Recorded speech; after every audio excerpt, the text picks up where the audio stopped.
So now we need to develop an understanding of how neural networks learn.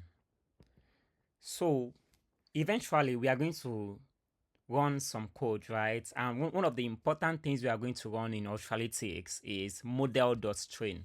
So when you run that, something happens under the hood inside that, and that turns random weights into a foot detector.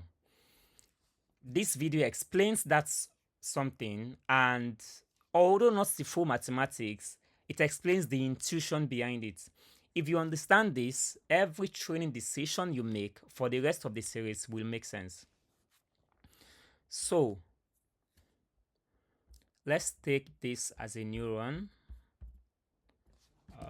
Let's take this as a neuron. Now let's assume that we have this big box, or let's take it like this. So let's assume that we have how many ovals? Okay, to make this context, let's take this. Let's get a big rectangle. Let's make it bigger. Okay, and let's treat this as a neuron for now. Again, the intuition. So for each neuron, we kind of have like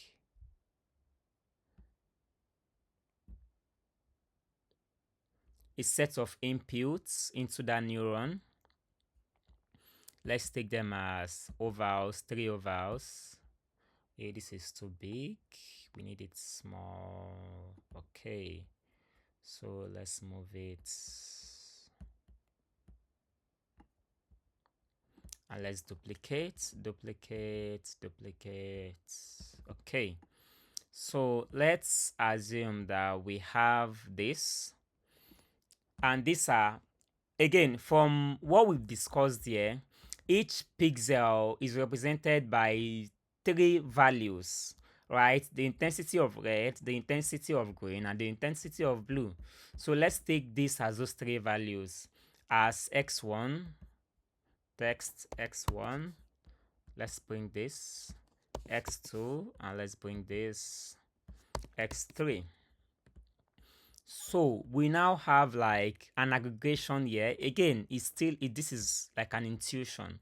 Let's take a new oval, or let's make this a bit bigger. So, and let's call this like something that takes the sum. No, let me get a text from here. Something that takes the sum, and like, let's say it adds a bias to it. Let's move this. So what then happens is all these are connected. Let me take an arrow that comes here, another one. No. Another arrow that comes here, then another arrow that comes here. So it sums it up and adds a bias. But while summing, a set of weights is applied. Like the set of weights is just like, let's say, let's take this for example. Let's say in a school CGPA, right? You are in university, or you are in your polytechnic, or you are in your college, and we all understand that we have some subjects or some courses which has course units or credit units. So let's now assume that this let's take those units as weights, since when we want to cumulate them, we have to multiply the weights by we're just kind of adding a parameter to those values. So we have W1,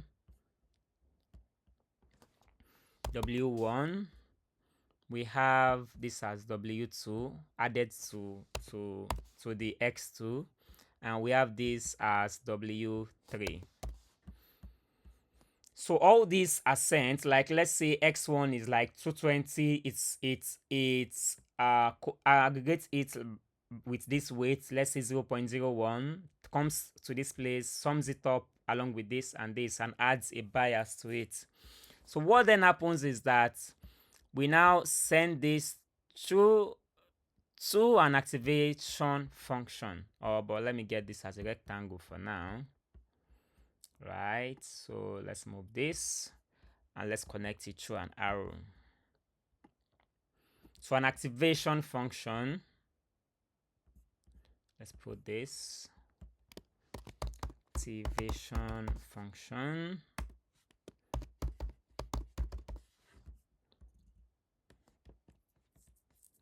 So an activation function, and from this, right, it then sends an output to the next stage. Let me get this, get an arrow, and yeah, let's have this like this. Okay. So in essence, we have for each pixel for the neuron, we have the red intensity, the green intensity, and the blue intensity with weights applied to it, and which is aggregated by summing an intuition plus bias, and it's sent to an activation function and sent to like a different step. So these weights are what the model learns. So let's say in this pass, the model sees that, oh, this was 0.1, 0.2, 0.3, and it sees that when it runs it through this network, the predictions were not that great.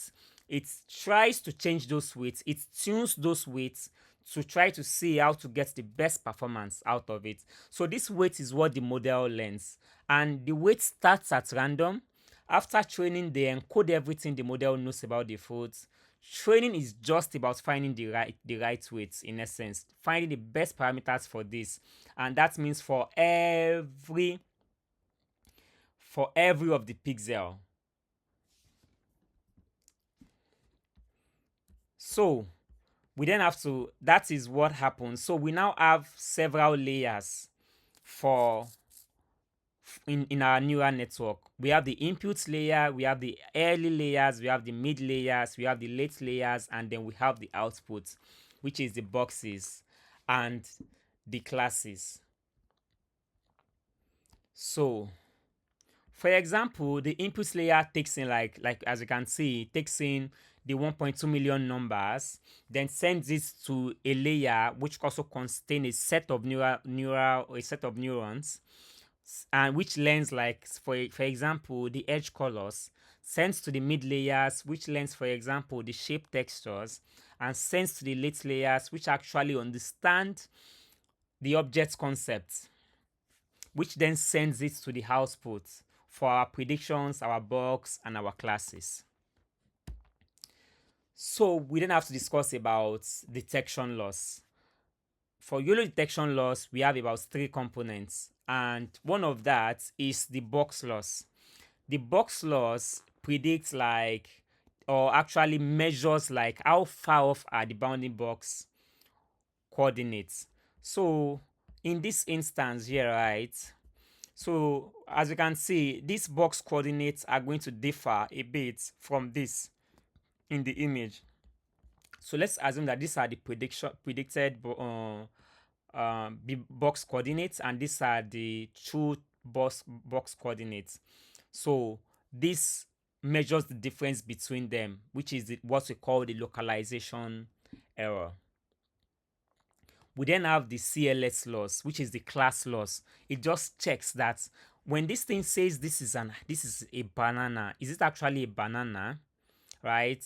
So which measures it across the number of classes, and in this case, which is 6 classes for apple, banana, grape, kiwi, mango, and orange, which is that for the class loss. It just confirms that when this predicts that this is a banana, is it a banana or is it an apple? We also have what we call the distribution focal loss, so which is like a stricter version of box loss but penalizes on certain coordinates. In the collab training output, you would see what we call the box loss, the CLS loss, the DFL loss, but now you know what they mean. All 3 should decrease over training. If CLS loss stays high, The model finds the object but cannot tell which foot is in which. If the box loss stays high, the model finds the right class but cannot localize it accurately. We then have to discuss about backpropagation. Backpropagation in computer vision is what we are going to call what we are going to call like a process in which a model goes into the model, an image goes into the model, gets a prediction, the loss is computed, right? It takes the loss, or in a better way, the pictures flows through the model to make a guess. Then the mistake flows backward through the model, telling every single layer that you contributed this much to the error, adjust yourself this way, and does this like thousands of times, which makes the model slowly get better. So let's see it. Let's get like an intuition of how that is represented. Let's take this. Let's take a rectangle and let's duplicate it. Let me just move this. Okay, duplicate once more, duplicate once more. Okay, so let's move this, let's move this, let's move this, and let's get it farther for better context. Get it farther for better context. Okay, so let's get arrows. Okay, so no, remove, delete, move this back. Let's get an arrow. Get this and duplicate. Yeah, so let's get this. This needs to be smaller. We bring this, let's reduce it. Then we also need this, duplicate, then we have to turn it over.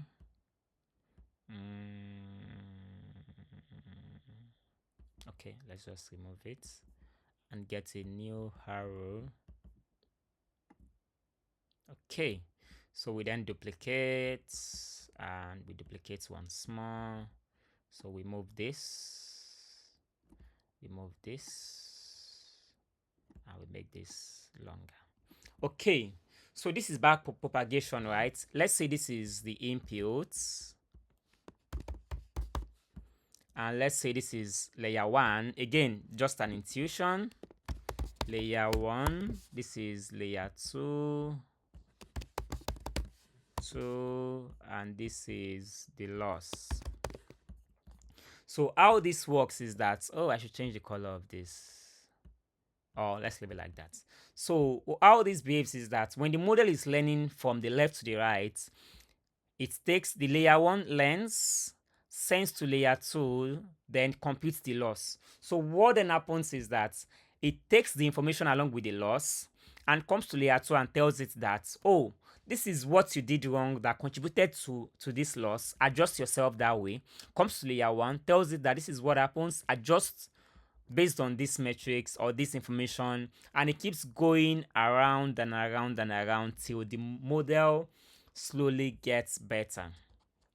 So each weight gets a gradient. How much did this weight contribute to the error in that network? Then there is a chain rule which says the gradient flows backward through every layer precisely. The gradient sign, when it is positive, this weight made things worse, decrease it. When the gradient magnitude is large, these weights had a big impact, adjust more.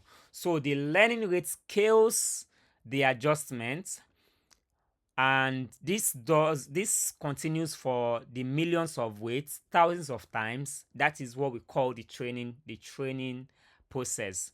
You do not need the calculus, you just need the intuition. Every weight gets blamed proportionally. I would attach a link in the description for the full mathematical derivation.